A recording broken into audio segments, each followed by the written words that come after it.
you will do better with your team, which, to me, like, my teammate on a wedding day is the photographer. The most creative thing that I do on a wedding day isn't like my photography or whatever. The most creative thing I do is problem solve whatever the hell is going to happen.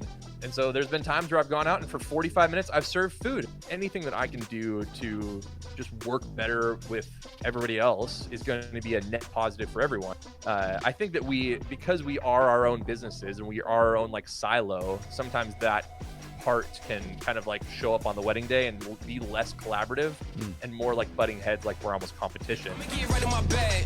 Why you gonna try to get mad? Everybody wanna keep up. Don't you know I move too fast? I'ma zip right past. Drip all on my swag. Hey everybody, welcome to the Wedding Film School show. My name is Jared, and as usual I have Jason McCutcheon on the show. Jason, welcome to my show today. Oh yeah, glad to have you. I got the large coffee for this show. Good. So we're having a long day today. We're actually this is number 2 of 3 podcasts.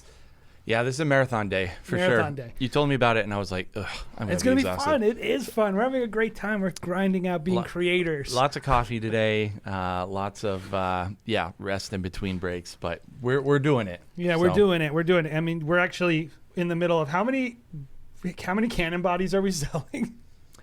We're about to sell 12 Canon bodies, so if you know anybody who wants a 5D Mark IV or Mark III, reach out. It only has like how many shutter counts? Yeah, so I just pulled up Shutter Counter, and it's like 9,000, 10,000 shutter counts on all of them because we've just used them for video for the last 6 years. Yeah, it's funny. It's like a lot of photographers, they do like 2,000 shutters in a day at a wedding, and we're doing 9,000 in 6 years. Yeah. So, hey, before we get into the show today, we got an awesome guest, but I'm going to say today's show is brought to you by the YOLO Box. It's a wonderful little device, a switcher, a streamer, 4G. It's got Ethernet, 2 HDMI inputs, and honestly, really, really cool device if you're looking to get into live streaming. I always say, my opinion, if you're a wedding filmmaker, the easiest way to get into live streaming is the YOLO Box by YOLO Live. There is a link in the description on the YouTube page if you're listening on the podcast. We appreciate it if you use that link because it helps support our show. So head over there if you would like a YOLO Box. And can I just say about the YOLO Box? Because we bought all this stuff last year. As soon as COVID happened, we were like, how do we figure out how to do live streaming? Like, it's a scary thing. Like, it's something we talked about doing and we always avoided because we were terrified of it. And when we got the YOLO Box, I was like, wow, this is way easier than what we put together, like this whole big rig. And then it was so easy that we actually got people who aren't even really videographers to be like, hey, stand here, live stream this. I'm going to operate the camera, touch the button, switch back and forth, direct this way, and literally taught other people who aren't even videographers how to operate the YOLO Box. So very easy. It's not intimidating. Get one and see for yourself. Yeah, I would never, by the way, with live streaming, just I guess one camera, maybe leave it. You might be able to leave it unmanned, but but literally, like, you can get an assistant to operate this thing. It's that easy. So anyway, that's who's bringing us the show today, and it's a device we use. Like always, we say we don't like to rep things we don't actually use, and this is something we use. But anyway, let's get into today's show. Today's show, we got a friend of the show, somebody who we really love and who does awesome work. Benj Heish, how you doing, buddy? Hey. Stoked to be here. Thanks. Benj, we pretty much talk about you in some way, shape, or form. We've managed to squeeze you into almost every episode so far, so it's a pleasure to finally. Because I've been on so many clubhouses. I appreciate that. Actually, have you? I was actually listening. I was listening to an episode, watching/listening the other day, and about like 48 minutes in, I just like perked up and heard my name. It's like, wait, what the heck? Yeah. So yeah, but it's always fun to be mentioned in things, Total. Well, it's like we're always talking and interesting things are really happening in the wedding film world right now with elopement videography, which isn't really something that was common even like 2-3 years ago. You probably had people on the outskirts doing it. In the last year after COVID, it's just blown up. Like, I see people just doing awesome looking stuff. And so naturally we're like, oh yeah, when Benj kind of introduced that to the photography market, years and years ago, we're kind of seeing I don't know, like some sort of revolution we're way now with behind video. on that as videographers. Like, We are. I mean, I'm not sure how many of these people actually do elopements, but literally every person in Clubhouse is an elopement photographer. Oh my gosh, it's true. You look at, sometimes I'll be in a room that'll have anything to do with elopements, and you'll just kind of scroll through, and every single profile picture is identical because they Yes. all are like that, like, you know, cool, like brownish tone, kind of like this stuff, and then everyone has like a hipster hat on, just Yeah. in golden light, you know, and everyone's into elopements. But now it makes a lot of sense because Yes. of COVID and everything like that. And I will say too, you guys are East Coast, like I'm West Coast, so that whole thing was a little bit more. We like sort of pioneered it out here, and it's finally making its way back to you guys. You know? Yep. Boston every single year is ranked least trendy, least stylish city in the U.S. So we're used to, you know, being the tail end of every single trend. Very sensible, though. Very sensible. Sure. There you go. There you go. So, Benj, before we get into the topic today, we're going to be doing 3 questions with Benj Heish. You ready to do this? Let's go. The first question, as always, is what is in your kit? Yeah. So I should have grabbed some, and I'm surprised there's not some by me. But I shoot with Leica cameras, and so I'm a photographer too. For those who don't know, so. I definitely don't suggest ever trying to. Well, actually, the new Canon or the new Leica SL2S is a decent video camera. But yeah, I use Leica M10s as my primary like digital body. I have a couple of those, and then just a kind of slew of lenses for that system. And then I also have a Leica M6, which is a film camera, and then like a Hasselblad 500 cm that's a medium format film camera. And yeah, I'm just like a big nerd when it comes to cameras and gear and stuff like that. So I have just cameras everywhere. I have like a YouTube channel where I talk about gear and whatnot. So yeah, I'm all about it. Benj, why don't you explain to us videographers what a rangefinder actually is? Because we use the word because we think it means silver body. Yeah. Well, yeah, that's a lot of people think that the Fujifilm cameras, they're like, oh, that's a rangefinder. And like maybe that's how it works, but it's, you know, the camera that has like the offset, you know, focusing thing. But the way a rangefinder works is they came out with it in like the 30s or something like that. And Leica has been making the same type of camera with the same lens mount and everything since the mid 50s. And the way it works is there's a small little like piece of glass here, and then your viewfinder. And then inside, when you focus the lens, it moves a little thing on the inside, and then you have to have 2 things that are overlaying in the middle. If you've ever seen like a really old camera, sometimes you basically have to overlay 2 different images to get them to be in focus.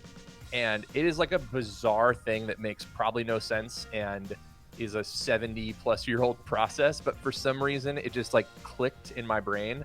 And actually recently did like a YouTube short 30-second video on how to focus a rangefinder too. So if you want to ever look and you can see through like the viewfinder of my camera, you can see how that kind of works in that way. But the way that I shoot with being outdoors and everything like that, I just found that process of focusing when my clients are really far away, it just works for me for whatever reason. Question number 2. Tell us about a wedding that has just really inspired you that you've done either recently or anywhere in your career. I mean, I'm sort of known, I guess, for the whole like adventure elopement trend. Like that, it's like what me and my clients started that in like 2013. So I've just had a ton of those that have been super memorable because it's just so, you know, we talked about it a little bit earlier, but you know, just like me and maybe a videographer and an officiant and a couple, and that's it. So, you know, it's climbing up mountains and for me. What's the most challenging one that you can remember? Well, I did one in June of this year that was like, I think I'd have to like check it, but it was like 1,000 vertical feet per mile. And so I'm carrying up just like a bag full of gear because once you got to the top, I was thinking like, man, I want to have everything available. So when I get there, and then I got to all the way to the top, didn't even change lenses, anything like that, and carried all this gear up this like sheer rock face basically for nothing. But it's one of those things where, like if anybody likes hiking or doing anything like running or any outdoor stuff, like when you get there or you get to the end or whatever, it makes all that stuff more worth it, right? That you had to like work to get to something. And that's one of the things I like about doing elopements and whatnot when you hike, is like when you get to the end, there's like that payoff, and that payoff is so much better having made the trek up there than if you just like drove somewhere, right? Agreed. Plus, if I'm getting paid to like walk up a mountain, so that's kind of fun too, I guess. Question number 3. How can people get connected with you on the interwebs? Yeah, so I mean, I'm Benj Heish like everywhere basically. So, Facebook, Instagram, YouTube, Clubhouse now. I have a Patreon where if people, for those who don't know what Patreon is, it's like a monthly subscription kind of thing, and I run it as an educational platform. So you can find me there. I do a ton of video tutorials and stuff on there. Then I also have presets, which are pretty widely used in the photo world, at least. And then they've also been converted into LUTs as well. So if anybody wants to kind of like look at the presets and everything like that, they can also match them to video LUTs, which is pretty rad. Look, I'm just gonna be completely honest with you. Can we be a little bit transparent here? I'm gonna tell you one of my deepest, darkest secrets. I actually really don't enjoy editing that much.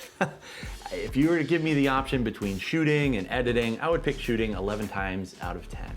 And if you've been editing and doing video production for any length of time, you know that dread in your heart as you know wedding after wedding after wedding keeps on mounting up, piling up on your backlog. It really sucks. I hate it, and I'm sure you do too. So what can you do about it? You can, of course, ignore it. It's not gonna go away. You can hire a video editor to work on staff. Maybe it costs you 50 to 60 grand plus taxes.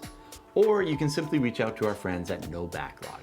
They make it super easy to knock out edits while you focus on other more important things like growing your business and making more money. And that's what it's all about, right? Save time and money by working with a professional, reliable, and affordable video editing partner. And get your life back today. You can spend more time with your kids, with your spouse, with your important other person, or you can simply just play more video games. I don't care. This is a no judgment zone, man. So make sure you're visiting nobacklog.com and get started today. You know, back when we were doing Wedding Pros, like our goal, Benj, was like, we're going to unite the world of creatives. We're going to bring them all into one place. And we quickly realized, I don't think the world's ready for that yet. but it's still like something I care about. And I do think like photographers are very valuable in a lot of ways. A, you actually literally make me tons of money. B, they're valuable in that like they have a perspective in how their art is created that oftentimes we don't really have as filmmakers. And so I always want to have photographers as part of the Wedding Film School show, even though it might not seem like something we naturally have. But you're our first photography guest, and so I was like, let's have Benj on. He's our first photographer on Wedding Film School, and I think it's great because people might not know this, Benj, but you got your start in wedding videography, right? I did actually, yeah. I got my start in video, and then I forced my brother to do the first wedding that we did together. But I have done video on weddings before, yes. Very early on mini DV tapes. I do not recommend it. You're a wedding filmmaker then. I am. Actually, I don't know if I told you this too, but I did an elopement in June of last year on video. Wow. Just because you know what else was going on? Nothing's going on in COVID land in June, and a friend, you know, wrote in some group, "Hey, is anybody like super low budget?" And I was like, "Yeah, I'll drive to the Oregon coast and go, you know, film a wedding. I have sort of the gear to do it." And the expectations were zero, and I feel like I know enough about video a little bit that I could make something out of it. So it was a massive learning experience for sure. So, tell me a little bit about how was that? I'm a little surprised that you would be learning anything from that. So, because tell me about what's different and like what was like the learning experience. No, I need to like do a YouTube video or a Patreon or something like that on it because, you know, and part of my pitch was, you know, just the couple was like, "Hey, well, you know what? Like, can you show me some of your wedding films?" I was like, "No, I clearly do not have any wedding films. I cannot show you anything." And so I sent her my YouTube videos and was like, "I have a camera that films and it looks okay. Also, I take all of these amazing photos. And so if you can imagine the fact that like I can make things move in a video form, and also I really know what I'm doing in photography, maybe I could put something together. And her budget was like really, really low. So like, no, I wasn't really taking money away from an actual filmmaker or anything. And I did it like with a friend of mine was the photographer, and I was just like, hey, like it would be fun to try it out. But the thing is, man, like, because I have so many, I've over a decade of experience of working alongside a videographer, but actually being the one to do it is way different. Even though I thought, oh yeah, they can just hang back, like they just kind of get some B-roll shots here and there. You're basically just making like a 3-4 minute like music video, no problem. Just get some good shots along the way and splice it together. It'll be fine. But man, like when you actually have to get all those shots and then you have to go through and mess with them, and even day of, I'm worried. I'm like, oh shoot, now I have to worry about audio and do this, and then, oh my gosh, it was just way more hectic. And even me trying to like remember to like change frame rates and all sorts of stuff, it was just like bonkers. Well, way more than I anticipated. You're kind of a perfectionist too, so I imagine like your standards are on the higher side. But like, I do think you point Fair. out, like I was telling Jared, I'm like, this is what I think the difference is. Obviously, we talked about like we're not known for our bedside manner as videographers, but like a lot of that comes down to though is like, you actually have to be so present with your equipment that it's like until you get good, it's hard to be present with the other people, because like, is my battery going out? Yeah. Is my audio there? Is this and all this stuff? And Yeah. like photographers are very used to like constantly, all they do is collect content all day. Be with people, collect content. Be with people, collect content. Yeah. Videographers are like planning, people, content, planning, people, content, planning. Yeah, that's true. And it's like, so like, When you have audio and motion and like all these other things, where like if I see a moment happening, I'm like snap, snap, snap. Maybe I'll take 4 frames, but then you have to like go in there and go, okay, motion, how do I make this? And then you're thinking about the edit at the end, going like, how am I going to fit this in, and where can I move this? And like you have all these other things that are happening. I can isolate someone and move and wait for the perfect thing to happen and just click it real quick and go, cool, like that was my shot. But you have to have something that at least has a little bit of buffer space around it to make sense in the product at the end. yeah. And then audio, I mean, that's a complete other beast in its own right, for sure. That's It's a great an entire other job. That's a great point, Jay, talking about just so many things. I really hadn't thought about it that way, actually. When you hear so many photographers being like, you know, when I first learned, like, getting the camera to just work in my hands, like if you're in your first year or two, it's like, okay, you know, I'm just figuring out the buttons and how to work aperture, that kind of stuff, like quickly, do it fast. You make it a part of your body. I feel like as a videographer, I still am like struggling with making the camera and the whole process a part of my body. Like Yeah, it's still like there's so many things to think about that it's like the last thing I can finally arrive at is talking to the bride and You groom, would getting think in with them. So after 10 years of doing this, I wouldn't ever be hustling to barely get something done. But not every wedding, but it's not uncommon that I'm like, shoot, get the light set up. Oh, we're barely going to make the reception. Ah! And you're just like running around, and like that never goes away. Yeah. That is the thing. I always get like, I don't always get annoyed. Sometimes I get annoyed when like the videographer doesn't have the audio set up for a first look or whatever.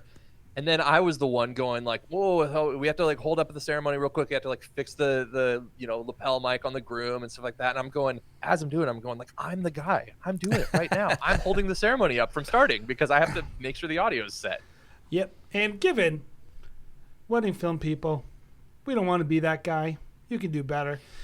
But it legitimately is like a whole other ball of wax. But I think on the other side, like, I look at photographers and like, if I was to pick, and it's, what frame do I like better? Not just because they can of course do portraits, which I think is another story. I like the negative space on a portrait versus a landscape. It's just different. You know, we can only shoot landscape. But that being said, when you look at like the way that they think about an image, there's so much more thought put into like a single frame. And when I look at photographers, I often think like, we need to slow down a little and think like a photographer as videographers. Like you were telling me one time something like, this thing that annoy me about framing of videographers. Like, what's something that sticks out to you as a photographer when you see like filmmakers work? There's no judgment, we know, so you can say whatever. I don't know, because like, as we were talking about earlier, though, I think that one of the things that you guys have is the motion of things. And so you can make something that like would be distracting or whatever be more interesting than we could. So like that's why I have to be much more intentional about all like everything framed and everything. And I think that it works well. Like videographers should do that. Make sure that things are framed well and like composed well and like there aren't distracting elements. But since you have motion, some of that stuff can like refocus your energy and your eyes into where the action is happening, whether it's just someone's face or the dress moving or whatever it might be. Don't you think, though, that the motion, because I think this, Jared, and I don't know if you, I think you probably would agree, like motion can become a crutch for bad, Sure. Basically, like you don't ever compose it right. You're always composing it in frame. You're like almost like just improvising every shot. Mm-hmm. And it's like, I think that's a big mistake a lot of filmmakers make, is like they pretty much are like, I'm going to spin around this and I'll probably get a good frame in. Like, yeah. I'm going to push in, I'm going to pull. And like, I feel like having like that painterly approach towards a frame that you have in your head, even if you push into it or pull out or do a parallax or whatever motion you're trying to do, I think if you can imagine what is the key frame, like a photographer, like they're like, this is my key frame, this is the shot I want, I think we would be better at composition, right? As filmmakers. Yeah. And the other thing probably about filmmaking that I think a lot of us fall in this category, I certainly do, is I rely on zooms much more than photographers do, where most of the time when a photographer's doing a portrait session, it's most likely on a prime. And I tend to stay away from primes just because as a videographer, I have to like zoom in, pop in, get certain shots. I have to like be looking around and making sure that I'm capturing everything happening. So I tend to rely on that too, which photographers, I think, move their feet a lot more than us videographers as far as like getting in there. Well, yeah. Because you guys move your feet because there's motion that you're doing. We're moving our feet to like reframe, basically. Yes. I will say though, like as you're talking about that also reminds me that a lot of people, shoot with like micro four thirds and cameras that don't have as shallow a depth of field, because photographers, we're shooting on like those GFX cameras that are crazy shallow depth of field, medium format film cameras, crazy shallow depth of field, everything's full frame, crazy shallow depth of field. And it would be much more, I don't know, like beneficial to videographers to learn more about composition and framing and balance. I think that's a word that doesn't get tossed in there enough, is just the balance and the weight of an image, or like a frame, or not a frame, but like a clip, whatever you want to call that. Because if you started nailing that as video, then your stuff would flow much better through. Because photographers have our crutches of using really shallow depth of field and all that kind of stuff. And you guys can use your crutch of movement and that kind of thing. But I do think it was when you kind of like step the next level of nailing that balance and that framing and everything like that, that's when it really kind of starts to come together. And in the same way, like I'm sure you guys watch films that you love and you look at the framing and the lighting and everything like that. I do the same thing though. I go to like Film Grab or whatever that website is .com and just look at still frames of cinematic images and watch how they're composed and how they're balanced and all that kind of stuff. And I do feel like that is something that both photographers and videographers don't do well enough in general. Totally agree. Well, totally agree. Those guys that when you're doing pre-production for any cinematic or a lot of commercial work, you're planning your shots ahead of time. And so like you're actually taking a photo in your mind and then reproducing that image. And which is why the balance is always better. Like the framing is always better. One of the strengths and weaknesses of wedding filmmakers is we are constantly dealing with whatever we got. Whether you have a photographer that literally doesn't know what they're doing and is like making people pose these terrible poses, taking people to terrible light, Like, how do you deal with that? Do you tell them to move? Do you tell, like, you can't just go, here's my shot. Like, that would be great Yeah. if you could do that. But, like, and I think one of the things photographers don't realize is how much control they have on the day and how little control everyone else has, which is cool. Because I want to get into the next subject, which is, like, collaborating as a team, Yeah. right? Because I think that's what it comes down to is, like, our approach, Benj, as filmmakers, and this is not everyone's, and this pisses people off, but I just tell them, Yeah. like, I don't care if you're mad about it. I like money. So, like, Yeah. you can think what you want about this take, but it gets the result we want, which is photographers like working with us, and the product's good and no one complains. So I don't know what the problem is, but we always say, like, just allow this photographer to set the tone and the pace, and if you need something, talk to them, but, like, don't put that couple in the position of having to be like Solomon's the baby being cut in half. Like, Totally. like, and so we always think it's better for everyone, me financially, the couple, everyone involved, the photographer too, if we can figure out a way to collaborate, right? Oh, absolutely. Like, because at the end of the day, like, I want whoever I'm working with, I want every vendor to get the thing that they need, because A, like, I'm just not a terrible human, and then B, yeah, sure, I also want referrals back from those people.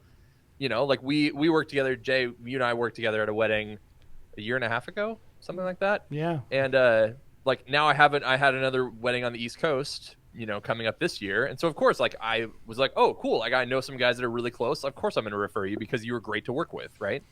Yep. And, like, that really does matter, is like that collaboration. And I do think, regardless, like, I've had plenty of experiences on the other side where video teams have come in and they've just wanted to run the whole day, and there's been 7 of them and they've done the first look 6 times and they're, like, interjecting in every moment possible, and I'm just, like, pulling my hair out going, like, no one is living one single authentic moment here because you're you're producing every single thing that's happening. Yes. You know, so, and, like, I think there's a place for that, I guess. It's just, I think it's also, like, pre-communicating with the client of, like, here's how I work, and so if you want somebody that I will work well with, regardless, you know, don't pair me with someone that's super overproduced. And if someone's really overproduced, don't, you know, pair them with someone that's a little more documentary and a little more feel-based and everything. Yeah. It's kind of a little bit backwards, because when we work with someone like you, Benj, usually you'll be like, and I saw it in the footage that when you were working with Jason, you know, what do you need, Jay? You know, do you want to hop in and get it? You know, get this shot? And usually we're like, no, you just did all the work and we got awesome stuff and we did our movement. We were able to get exactly what we wanted. But then you work with less experienced photographers that don't give you the stuff that you need to get because they're just, like, new at posing. They made them look really awkward. And then they don't give you that space to be able to work. Yeah, so yeah. you have to interject and be Well, like, I need to get what I need to get now. Like, I don't normally do this, but I have to do this time. Can we It's like- just all acknowledge, though, that, like, there are people that just have no concept of the pacing or what's going on with the for sure. couples? Like, and I think that's the hardest part about a That wedding. is the hardest part when about people the are wedding. first Yeah. learning is the pacing of the day. That's the hardest part. it is so crazy. And, like, but, like, it is one of the ways, like, you will do better with your team, which, you know, to me, like, my teammate on a wedding day is the photographer. Yeah. They're for on sure. my team. Like, and, you know, of course the planner to some degree and the DJ to some degree, but mainly the photographer. And, like, when you're working with your team, I can tell you this, like, in my experience working with photographers, and I've done this for, I think, 3 photographers, where I'm working with them and I'm like, this person's struggling. Like, they don't understand like, they need help, and I will go and bring them the people for all their photo sessions, and I will manage that for them because I can tell that they're struggling with the pacing, and I want them to succeed, not just for them, but it helps me. It helps me for not you, be yeah. late for the reception, all that. And so it's like, I think people don't see the benefit, and so it's like, talk a little bit about Benj, about, like, some of the benefits you've seen in, like, working collaboratively with other creatives, especially on a wedding day, but maybe in general. Yeah. Well, I mean, my thing is I tell clients and couples and planners and stuff like that, that the most creative thing that I do on a wedding day isn't like my photography or whatever. That all stuff just happens for me. Like it's just kind of like autopilot. The most creative thing I do is problem solve whatever the hell is going to happen with like people being late or locations not working out or whatever the case may be, is thinking creatively on ways to solve whatever issue is happening. And a lot of that comes with experience for sure. But, you know, I think everyone, if anybody's ever done anything at a wedding before, you know that it's probably not going to be perfect. And so I've had plenty of times where I've, you know, seen the catering staff struggling, kind of like you were saying with the photographer struggling, Jay. And like, I've gone back and been like, hey, it doesn't seem like you guys have enough staff. Like, I'm going to run out and like help with the buffet line. And so there's been times where I've gone out and for 45 minutes, I've served food because we needed to get through some of the food stuff to get to the next part of the event. And I'm going, if I can make this event go better, like that is the thing that needs to happen. I can't take any good photos while people are trying to eat. And if, you know, if I can help by literally just helping serve the food, like that is going to help the day, because then the couple's going to be less stressed because everything's going to be more on schedule. And then if they're less stressed, I'm going to get better and more like authentic photos out of them. I mean, I guess I'm going to get authentic photos out of them either way, but I want better, want happy ones. I want authentic photos in a good mood, right? And so that's how it works, you know. Like the more that I can communicate with you guys or any other planner or any other vendor about, hey, what do you need? Like, how can I best make sure that we're both getting the thing that we need out of this? You know, that's going to help both of us tremendously in making sure that our relationship is good. I'm not stepping on toes as much. And if I am, like, hopefully there's a relationship enough to go like, hey man, when you do this, like I'm actually shooting this with a 16 or something. And when you get in too close, that's messing me up. And, you know, then we can just be like, kind of like collaborating on that stuff. And then, you know, that helps me get the things I need. That helps everything flow better. Usually that helps the timeline go faster. Cause if I'm doing stuff that's screwing up the videographer, then they're going to have to redo whatever I'm doing. And that's going to take, everything's going to be twice as long, you know? And so anything that I can do to just work better with everybody else is going to be a net positive for everyone. Everyone's going to have a better time working with me. The end result's probably going to be better. You know, everyone's going to be happier day of and afterwards.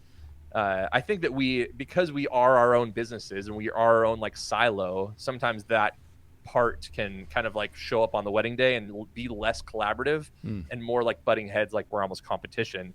And then that obviously just screws up everything for everybody. I don't know if you know this, but most wedding videographers probably view it that way.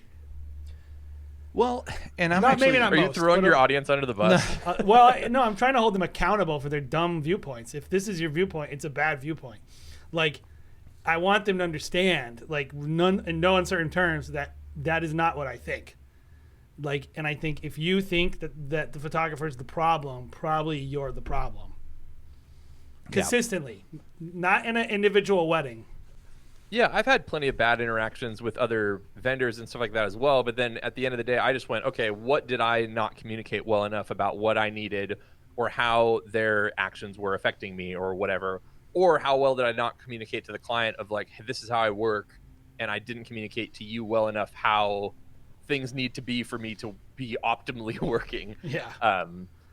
You know, but I mean, photographers do that too, for sure. And I think that it's one of those things where if you're going into a wedding or event or a shoot or anything like that, and your end goal is for content for yourself or your portfolio, like that's where you're going to run into issues and be frustrated with things. That's good. Because then you're going like, I'm here to make portfolio for myself. And then, you know, and you're not there for the experience of the couple or your end product for everybody. Like my goal is the end product for every vendor there is going to be great, right?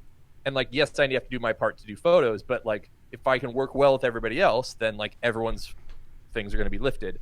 But if I'm going in there going like, I need this to be portfolio worthy for me, I know people, you know, maybe they give a discount to do something or whatever. And so then their priorities day of are to get their thing. And I think that's where, especially when you're kind of more early on and you're at a cool event or something like that, you have this pressure to produce something that's going to do something for you instead of produce something that's going to do something for the other people there. And then that's where you start running into to issues, you know? And Jared, I think, knows this more than most people because it's something he's really good at.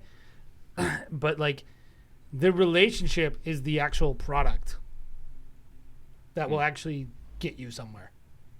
Sure. The images, of course, matter, but especially for filmmakers, the images we can't even get published. Like for us, like it's more important for us that a photographer, especially if someone like you who has a little bit of like status, who gets good weddings, like if I can get on a wedding with a person like you, that's how I actually make my living.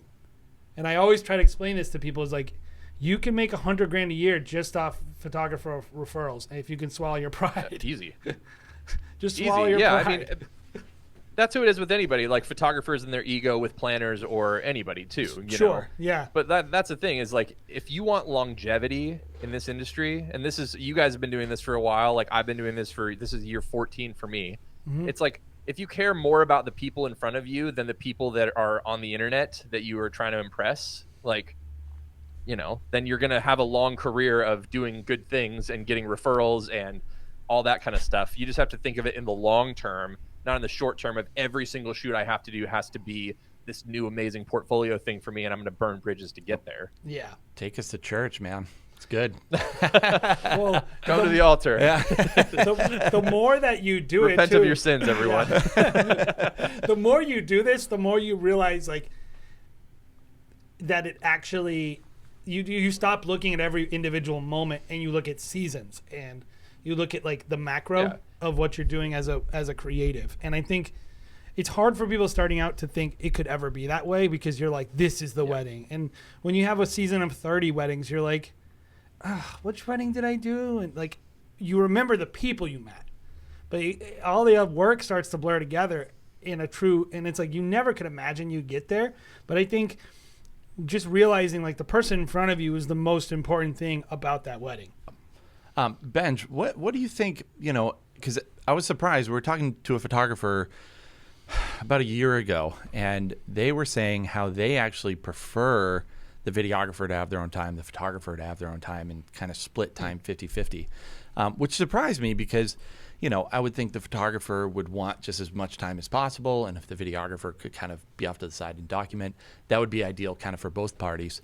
What do you think of that kind of philosophy? Do you think it's right when a videographer is just doing a lot of documentation and essentially filming what the photographer is posing and what they're kind of directing in general?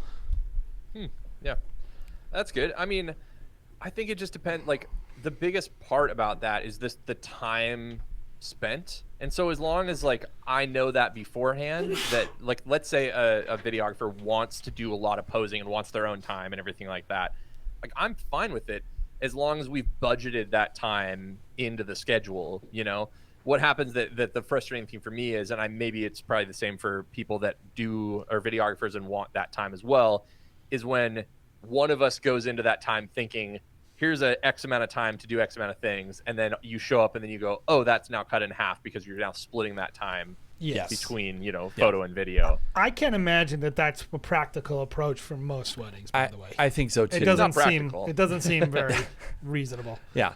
Yeah, because when I talk to brides, I'm usually like, look, like I do photography, so I understand kind of what the photographer is looking for. We've crafted our style of shooting video to kind of complement the way that I like to shoot photos. So it works out. That's, I think, one of the reasons why we work really well with photographers, because essentially it's been like, where are the camera angles? Where do they all work? Where do I need to get my shots as a photographer? But then also just in general, like our team really has a good idea of like what most photographers are going to want. But I think, yeah, when it comes down to posing people, and I usually tell the bride and groom, like, photographer's director, they can run with whatever they want to do. We want to document. But I would recommend to videographers out there, if you do want your own time, to tell your bride and groom, hey, I do a lot of posing, but then also connect with that photographer, because a lot of times the photographer is working with the couple on the schedule. So And tell the planner. And tell the planner, whoever's involved. Yeah. Get involved really early, because then you can get in front of it and it's not just a surprise to the photographer. That's a quick way to make enemies on the day of a wedding. And when we the biggest thing when we were like, let's do Huxley Film, is like we're still working on the product, trying to figure out how to make it. But we quickly realized like we need a private session with the bride and groom apart from the wedding day. Yeah. Like we need yeah. like something, because we only do minimum 2-day weddings for that product Yeah. because of that reason. Technically, really, if we want to be doing 3 days, Yeah. because we want to do a portrait session, then hang out, do the rehearsal dinner the next day, then document the wedding day. Like, wedding filmmakers just need to realize, like, for you to create a posed session with someone takes like twice as long as to create a great posed photo session. Like, you can't be expecting to have that time at every wedding. It's just not how weddings work. Yeah, I mean, unless you're budgeting it and talking about it beforehand and everything like that, you know, setting expectations, it's totally fine. And that, like, I think you kind of mentioned it earlier. Like, when I have set up a shot and I'm doing my stuff, I'm always going to check if I'm going to move anywhere else or move the couple or whatever. I'm always going to check with the video team and go, hey, like, do you guys want to do anything here? And if they want to do some sort of movement thing or gimbal shot or whatever, like, that's cool. Like, I'm fine. But it's like, it's the hard part when you're just like, you're constantly like going in different directions with all that stuff, because that's what eats up the time. And that's the thing, it's just the time that you're eating up. You know, I'm not going to ever go into something thinking that the videographer, unless I've worked with them before and I know their style, is only just going to like shadow go off of whatever posing I do. Like, I'm still going to assume that they want to do something else, because I don't want to be their creative director. You know what I mean? So like, I want to give them the opportunity to do whatever they want to do and fulfill their creative vision, right? Most weddings, though, you're literally got 30 minutes with these people. Yeah. Like, that's just realistic. If you're thinking like, you better get awesome, you better book those hipster elopement weddings, because the ones that will pay you consistently, that will actually allow you to make a living being a wedding filmmaker, you're going to have to do a lot of 20 minutes, like, I don't really want to go out, let's just go for a few, like, that is normal weddings. And you're going to have to get good content no matter what the couple's willing to do, because ultimately it's not up to the photographer, it's not up to the planner, it's not up to me, It's up to them. It's up to what they want to do. And I think a lot of people, they act like they have sour grapes with the videographer, but I'm like, look, you should have sour grapes with the couple, because they're the ones who are unwilling to do an hour and a half long portrait session. And it's like, and that's fine. Yeah. It's reasonable of them. That's not the whole, like, not for a lot of people, that's not what they want to do on their wedding day. And I think this is why the teamwork is so important, because if you're looking and going, I got 30 minutes here, we only have 30 minutes. We only have 15 minutes of light where it's beautiful and then it's gone. Yeah. Like, you can't be you don't have time to be like, all right, can you just hold off a second? I'm going to, like, go back because I'm going to use my drone, and like, yeah, you don't have time. And like, that's okay. You don't need to do that as a filmmaker. Like, to make a great product that the couple is going to love. You will get some opportunities from time to time to find a couple. And so that's what I think you brought up a great point, which is, if that's what you really want, and this is for photographers too, if you really want a couple's 2-hour portrait sessions, you're not going to have many weddings that are willing to do that, but there might be some. And so you better find a way to get that out there into the universe, communicate that, so you can get that thing that you really want. My suggestion, though, is to create something people want to buy, like, and deal with the reality that people have 15, 30, 45 minutes to do this stuff. They don't have 3 hours at most weddings.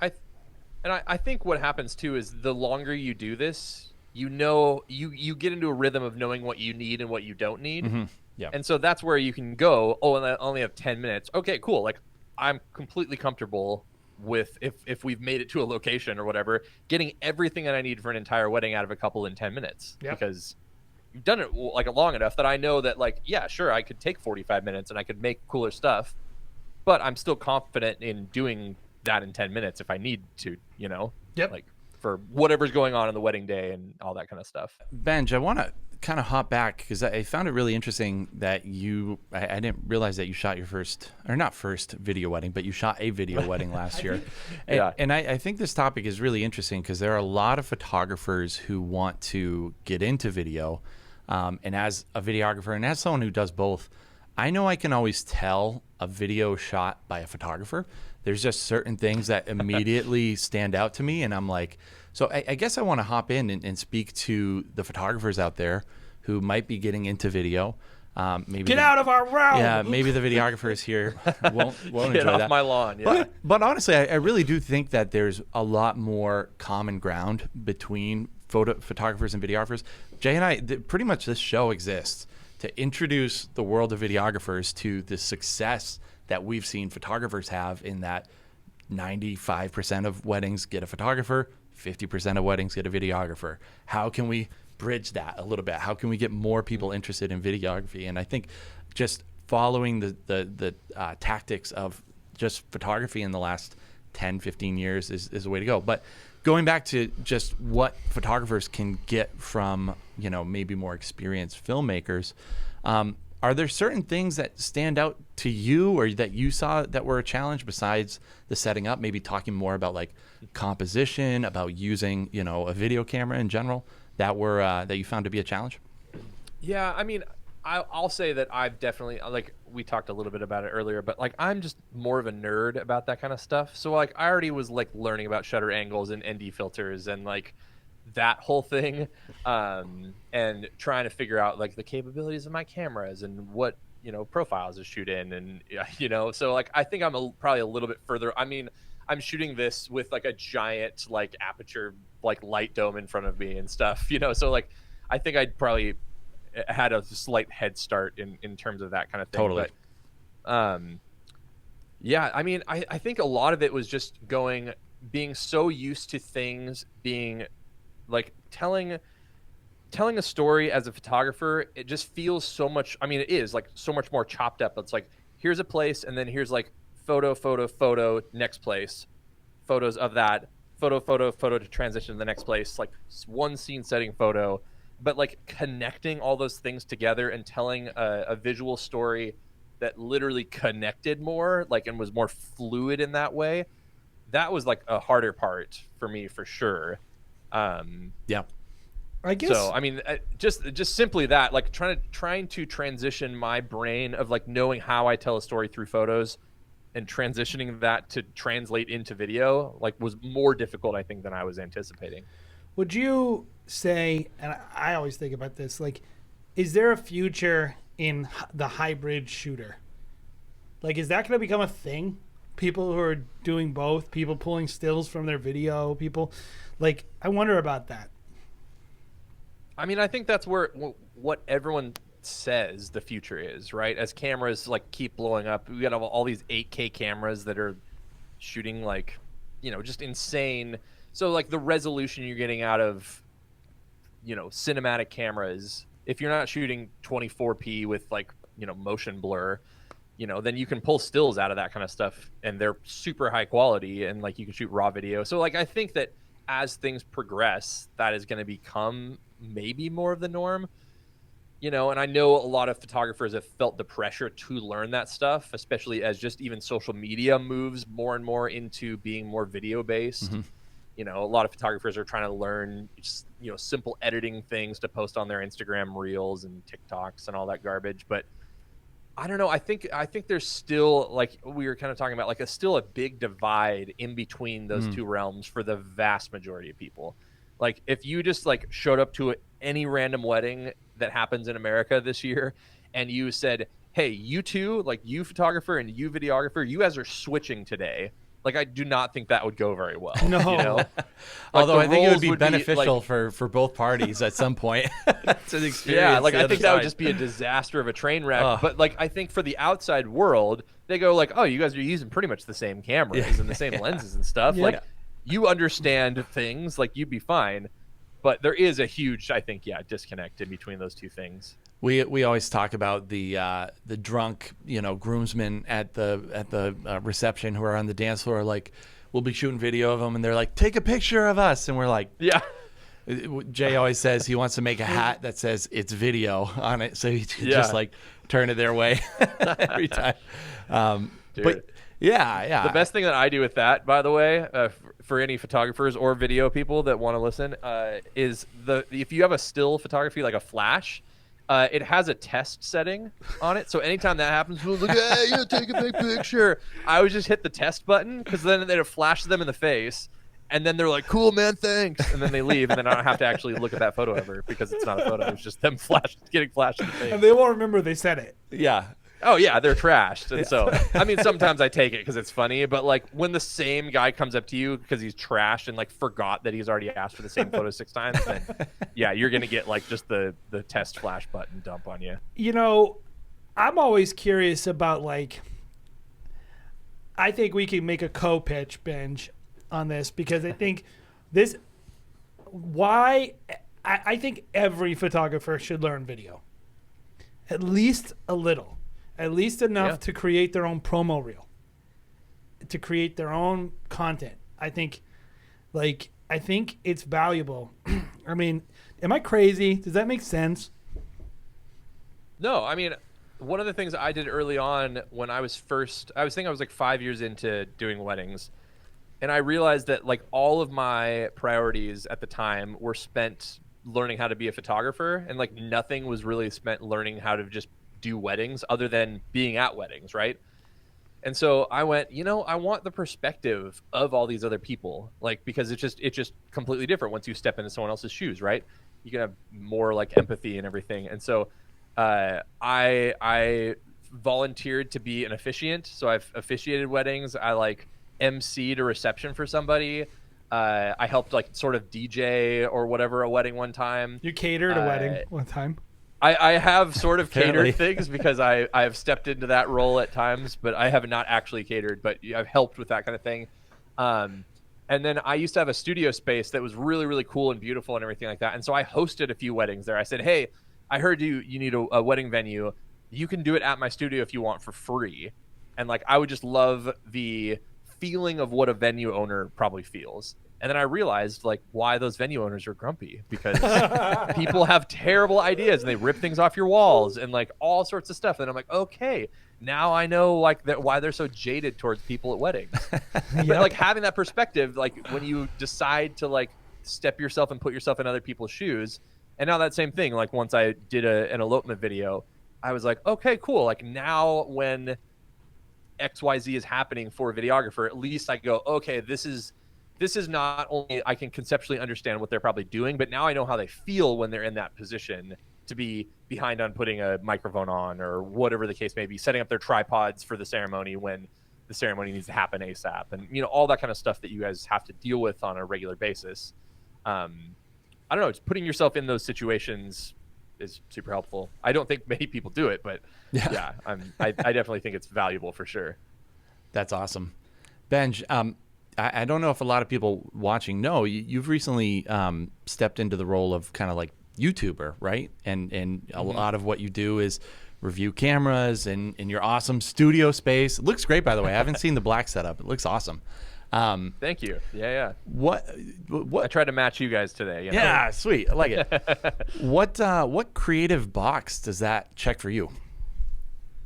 Yeah, I mean, so that's part of the reason. I feel like I used to do stuff I used to make wakeboard videos and snowboard videos with my brothers when we were 15 years ago or whatever, and so I always sort of had what got me into photography and that kind of thing, was just shooting these videos of us doing sports and whatnot.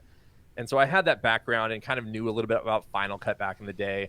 But then I started a YouTube channel and was just like filming things on my phone and that whole thing.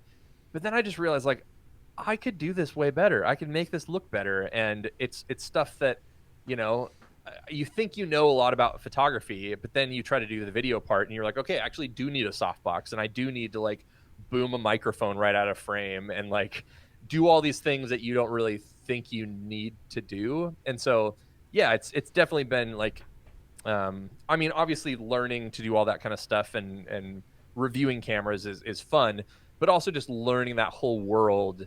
Yeah, I totally did that of sort of like scratching that creative itch for me. And learning a completely separate set of things that is very connected to photography. And, I'm looking at a camera that has all those same settings and frame rates and ISOs and everything. So the language is similar, but the practice of it is very different. And so it's, definitely expanding my brain into all those different realms, which is super, helpful.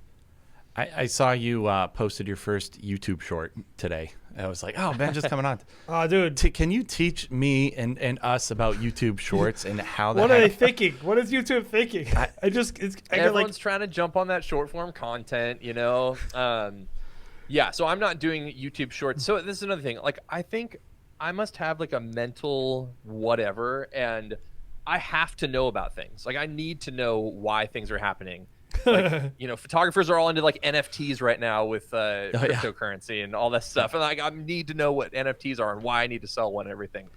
But so like, if you are all in on YouTube Shorts, basically it's the whole idea of kind of competing with all these other short form content with TikTok and everything like that. So you have to do it less than a minute, right? It has to be less than a minute. And then it's going to be vertical. So it's going to show up on what's called the Shorts shelf. And it's going to be within the YouTube app, basically. and then it's going to get downvoted like crazy. Yeah. No, so, that's only I mean, that's only I guess us. I guess I could pull up my like stats. They're not that bad on the short I did. But the thing is that what they're recommending you do if you really want to get into it, because they're still in beta technically, I guess. Yeah. And so what they suggest doing is posting 5 shorts every day for a week or something like that, and then posting every single day another short for a month or something. Wow. It's just like they want you to post so much content to like get that thing rolling, and then once it's out and it's full, YouTube starts really pushing it, then your stuff will be suggested and whatever. Okay. But that is just like It's no insane. thanks. But the thing is, like, you can take the content you already have, and the thing It's true. if anybody's like into YouTube, you know, it's the second largest search engine in the world after Google, which owns it. Yeah. And so if you're not, especially putting your video stuff to work in, you know, using searchable content, like making sure you're uploading stuff and tagging venues you want to work with and locations and all that kind of stuff, it's just another super big SEO type of platform. And Google is obviously going to refer you to the videos about, so you could have like bad SEO for your website and you could be on page 20. But if you have, you know, a video about whatever that thing is, YouTube might be pushing that stuff up with Google to be, you know, suggested right off the bat. So now I think the thing that we haven't found out, and one of the reasons why it hasn't gone well for us so far, is just we all of a sudden have this vertical video that's put on our timeline, essentially, like in our library. And so people are like, what the heck is this? I'm not watching, you know, most of our viewers are not used to that kind of content. You guys So have they're like the cinematic purists. Yeah. Oh, totally. I got a bunch too of people saying like, "What are you doing filming vertically?" And it's like, dude, it's just the You shorts have to. thing. It is what You it have is. to. Like, The world. sorry, it's I will say this: YouTube, you did a crap job rolling this out. You didn't explain it to anyone, and now we're all paying the price.